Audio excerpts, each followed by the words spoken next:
एक बार फिर से स्वागत है आप सभी का हमारे चैनल जीटी गुरुजी पर, जहां आप सबको पता है G for grammar and T for translation के वीडियोज आप सभी को मिलते हैं। मैं हूं आपका होस्ट, आपका दोस्त प्रभात कुमार सिंह, और आज मैं आप सबके लिए लेकर आया हूं ऑक्सफोर्ड करेंट इंग्लिश ग्रामर के एक्सरसाइज 18 के सॉल्यूशन को लेकर के, जिसमें करना ये है कि fill in the blanks with the most appropriate verbs chosen from the ones given in brackets. यानी कि जो ये ब्रैकेट में जो वर्ब्स दिए गए हैं इसको ध्यान में रखते हुए इसमें से एक चुन करके भरना है। हेल्पिंग वर्ब पर आधारित है और इनके आंसर्स को मैं यहाँ एक्सप्लेन करूँगा हिंदी में आपको विद रूल्स।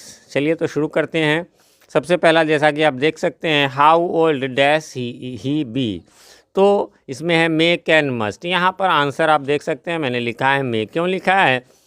मे जो है वो संभावना के लिए होता है, कैन जो होता है वो योग्यता के लिए होता है या शक्ति के लिए होता है, क्षमता के लिए। मस्ट जो होता है वो अवश्य के अर्थ में, अवश्य चाहिए के अर्थ में। तो यहाँ पर तो क्या है कि he how old he may he be, या अनुमान, अरे कितनी उम्र का हो सकता है वो, है ना। ओल्ड माने संभावना है, उम्र का होना। कोई कैन तो हो नहीं सकता, मस्ट अवश्य चाहिए हो नहीं सकता। Who am I that I dash advice, है ना। यहाँ पर जो है कैन, ये योग्यता है कि उसको एडवाइस नहीं, ये तो कह रहा है कि मैं कौन हूँ जो उसे एडवाइस, है ना। ये मैं तो संभावना के लिए होता है इसलिए ये होगा नहीं। कैन योग्यता क्षमता के लिए होता है इसलिए देना चाहिए, है ना। तो इसके साथ शुड लगेगा। तीसरा, you dash keep your promise, ऐसा कभी भी रहेगा। ये बिहार बोर्ड के 10 और 12 में ये क्वेश्चन अक्सर आता है ना। तो आपको रट लेना है कि ऐसा में आपको मस्ट लगाना चाहिए, ठीक है। अब जैसे कैन में तो बिल्कुल ही नहीं होगा, लेकिन कहीं कहीं पे शुड ऑप्शन आ जाएगा और मस्ट भी, तो आपको मस्ट ही लगाना चाहिए। भाई हमें वादा निभाना चाहिए। कीप योर प्रॉमिस मतलब वादा निभाना होता है। अगला है 4 नंबर, dash you like to have a ride. इसमें केवल रट लीजिए, ये भी वुड यू लाइक, है ना। विल यू लाइक भी होता है, वुड यू लाइक भी होता है ना। और कभी अब जैसे यहाँ पर विल और वुड आ गया तो बेस्ट आंसर आपको वुड होता है, तब सेकंड में विल होगा।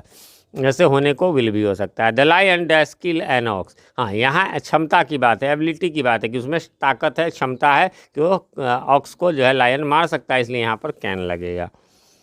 फिर है we dash help the poor, है ना। वी कैन क्षमता वाली बात और संभावना वाली बात नहीं होगा। ये मॉरल जिम्मेवारी, नैतिक जिम्मेवारी के लिए आउट टू का प्रयोग होता है, इसलिए यहाँ पर आउट टू होगा। आउट टू जो है वो शुड के बराबर होता है, मतलब मान के चलिए कि आउट टू और शुड जो है वो एक ही चीज़ है ना, कोई अंतर नहीं होता है।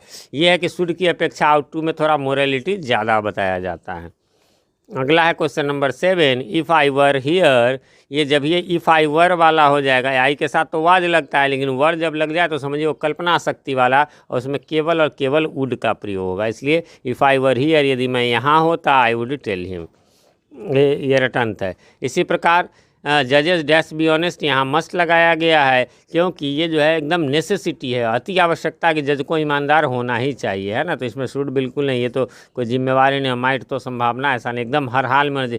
आप जानते हैं किसी भी देश का जो है कानून व्यवस्था पर ही वो देश टिका रहता है। भले ही नेता सब ये बोले वो बोले, झूठ बोले, पुलिस गलत का सलत कहे, तो न्यायालय पर ही भरोसा। तो इसलिए जजों को जो है वो निश्चित रूप से अवश्य ईमानदार होना चाहिए, नेसेसिटी है। क्वेश्चन नंबर 8 है, I wonder how he dash से इट, और इसमें जो हो जाएगा डेयर। क्यों? हाँ, मुझे आश्चर्य होता है कि उसकी हिम्मत कैसे हुई ऐसा कहने की, है ना। अगला है व्हाट डज ही। अब यहाँ पर रखेंगे ध्यान कि डज जब लग गया तो है भी होगा, नहीं तो ही के साथ जनरली हैज़ लगता है, लेकिन यहाँ पर चूंकि जो है वो डज है इसलिए हैव लगेगा। सॉरी, आगे बढ़ते हैं। I have dash nothing. बहुत ही ध्यान से भाई साहब, यहाँ पर हैड मैंने आंसर दिया है। क्यों होगा तो मैं अपने वीडियोज़ में बताता रहता हूँ, है ना, कि मतलब ये आपको शायद ही किसी चैनल पर मिला होगा कि हैव माने, देखिए ईट माने खाना और टेक माने हल्का खाना, ड्रिंक माने पीना, भारी पीना, और टेक माने हल्का पीना, या सिप माने भी हल्का पीना। लेकिन एकमात्र हैव ऐसा वर्ड है जिसका माने, वो तो होना पास होना होता ही है, एकमात्र हैव ऐसा है जिसका मतलब होता है हल्का खाना, भारी खाना, है ना, हल्का पीना, भारी पीना, सब हो जाता है। और इसका भर फॉर्म वही चलेगा, हैव हैज़, हैव हैज़ एक साथ, और उसका हैड। तो यहाँ पर गौर कीजिए ज़रा ध्यान से कि आई हैव हैड नथिंग, मतलब समझ लीजिए कि आई हैव ईटन नथिंग, है ना, आई हैव ईटन नथिंग, ठीक है। I have not taken drunken anything. चलिए 12 में है he is use to dash in a noisy room, है ना। यूज टू के बाद हमेशा V1 होता है, इसलिए वर्क हो जाएगा। यूज टू के बाद कभी भी होगा वर्ब का पहला रूप ही होगा। भरेंगे 13 की ओर। 13 में कहता है this is the house where I dash live. निश्चित रूप से यह वही घर है जहाँ मैं यूज्ड टू रहा करता था, ठीक है। एम तो हो ही नहीं सकता है इसमें, आई एम लिव होता नहीं है, डेयर हिम्मत तो होता नहीं है इसमें, इस बात में।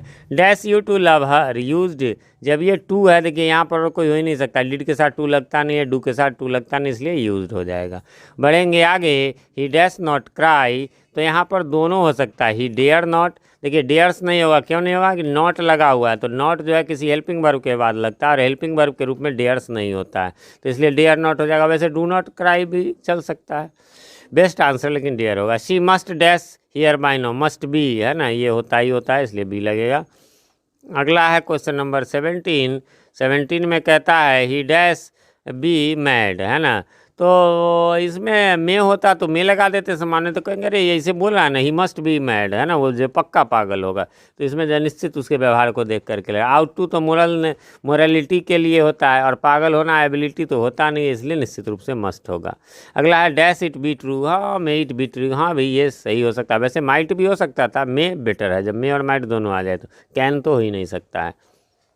आगे बढ़ेंगे क्वेश्चन नंबर 19 की ओर। 19 में कहता है कि डैश यू स्पीक इंग्लिश, है ना। तो ये कोई भाषा बोलना लिखना ये सब एबिलिटी की बात होती है, योग्यता क्षमता की बात होती है, और उसमें केवल और केवल कैन लगेगा। You dash tell me what he said do or out, यहाँ पर यू डू टेल मी, है ना, अवश्य बताओ, इस सेंस में है। यू के साथ आर टेल हो ही नहीं सकता है, आउट के साथ बिना टू हो ही नहीं सकता है। अगला है 21 में डैश हेल्प मी प्लीज़, है ना, यहाँ पर है वुड यू हेल्प मी, यहाँ पर भी वुड या विल लगता है, पीछे बताता है कुड आ जाए तो कुड भी लग सकता है, लेकिन वो सेकेंड स्थान पर। विल और वुड और कुड रहे तो आपको पहले वुड यू लाइक, है ना, would you help me, would you, ये जो आपने सुना होगा, जनरली बोलचाल में भी खूब बोलते हैं। अगला है फिर वैसे dash you lend me your pen for a minute, तो यहाँ पर भी आपको होगा विल। अभी बोला मैंने विल या वुड, तो यहाँ पर तो आपको देख रहे हैं कि यहाँ पर है ही नहीं, वुड है ही नहीं, तो फिर हम लोग विल ले लेंगे। अगला है 23 में कहता है कि the train is very late so you dash drive very fast, तो इसमें क्या हो जाएगा, नीड, है ना। एक चीज़ मिस्टेक हो गया, नीड नॉट हो जाएगा, नॉट मैंने छोड़ दिया है ना, नॉट तो आपको इसमें है ही लिखा हुआ, मतलब कुछ ऑप्शन में ही है। चलिए मैं इसका स्क्रीनशॉट ले लेता हूँ, है ना, नीड नॉट।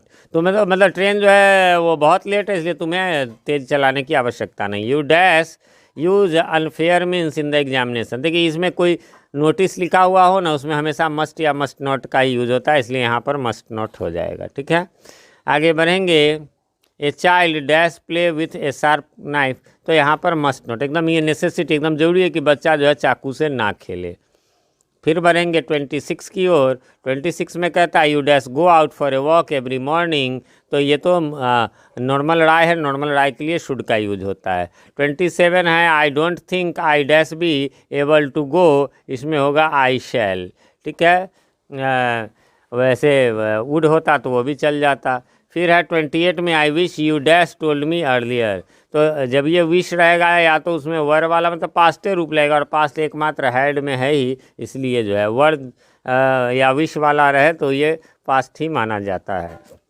आगे बढ़ेंगे 29, और 29 में कहता है डैश आई असिस्ट यू, तो शैल आई असिस्ट यू, है ना, विल तो हो ही नहीं सकता, वुड हो ही नहीं सकता। ऐसे शैल से ऑफर का बोध भी होता, ऑफर के लिए शैल आई गो, शैल आई ये, तो इस तरह के राय वगैरह ले, मतलब मैं ये करूं। यहाँ पर शैल माने शैल आई असिस्ट यू का क्या मैं आपकी मदद करूंगा, ये नहीं होगा, ये ध्यान रखिए, मैं ही बताता हूँ। शैल आई असिस्ट यू क्या मैं आपकी मदद करूं, है ना, शैल आई गो क्या मैं जाऊं, है ना, तो इस तरह के भी अर्थ में होता है। बहुत सारे लोग जो है शैल का केवल फ्यूचर समझते हैं, नहीं ऐसा नहीं है यहाँ पर, है ना, वो भी होता है लेकिन यहाँ पर वो नहीं है। फिर है 31 में he said that I dash use his car any time, यहाँ पर माइट। अब कहिएगा सर परमिशन के लिए तो मे का प्रयोग होता है, लेकिन आपके ऑप्शन में कैन माइट और शुड ही दिया हुआ है, तो जब कैन माइट और शुड रहेगा तब इसमें से माइट ही होगा। आगे ही इज़ ओवर 80, वह 80 के ऊपर है, but dash still read without glasses, लेकिन ही कैन एबिलिटी है उसमें, है ना, वो क्षमता है, पावर है ना, कैन का प्रयोग इसी के लिए होता है कि वो अभी भी बिना ग्लासेस के यानी बिना चश्मा के पढ़ सकता है। 33 if I ask her again, यदि मैं उससे फिर से पूछूँ सी डैश रिफ्यूज, तो संभावना है, मे का प्रयोग संभावना के लिए होता है, संभावना है कि वो इनकार कर जाए। अगला है 34 second last, they died that we dash live. देखिए ये ऐसा वाला दे डाइड, वे मर गए, है ना, दैट या सो दैट या इन ऑर्डर दैट रहे, इसके बाद मे या माइट लगता है। मे कब लगता है, माइट कब लगता है, तो जब इधर जो है आपको प्रेजेंट रहे, यहाँ प्रेजेंट रहता तो मे लगता, पास्ट है तो माइट ही लगेगा, ये रटने वाली बात है। We dash all die one day, हम सब एक दिन मर जाएंगे, नेसेसिटी है, कंपल्सन है, इसलिए मस्ट होगा। इस प्रकार से ये एक्सरसाइज यहीं पर समाप्त हुआ। उम्मीद करता हूँ आपने मिला लिया होगा, कोई कन्फ्यूज़न नहीं होगी। फिर भी कोई कन्फ्यूज़न हो आप कमेंट करें, मैं रिप्लाई थोड़ी देर से ही सही लेकिन ज़रूर देता हूँ। साथ में कमेंट में ये भी बताएं हमारे वीडियोज़ आप सभी को कैसे लगते हैं। मिलते हैं। और हाँ, एक ज़रूरी बात, यदि आपने चैनल को अभी तक सब्सक्राइब नहीं किया है, चाहे आप चैनल पे पहली बार आए हैं या अभी तक सब्सक्राइब नहीं किया है, तो इसे सब्सक्राइब कर लें और साथ में नोटिफिकेशन बेल को प्रेस कर दें, जिससे कि इसी प्रकार के ग्रामर और ट्रांसलेशन के वीडियो जब भी बने तो वो सबसे पहले आप तक पहुंच सके, पहले के वीडियोज आपको ढूंढने में आसानी हो। मिलते हैं अगले वीडियो में, तब तक के लिए हैव अ नाइस डे।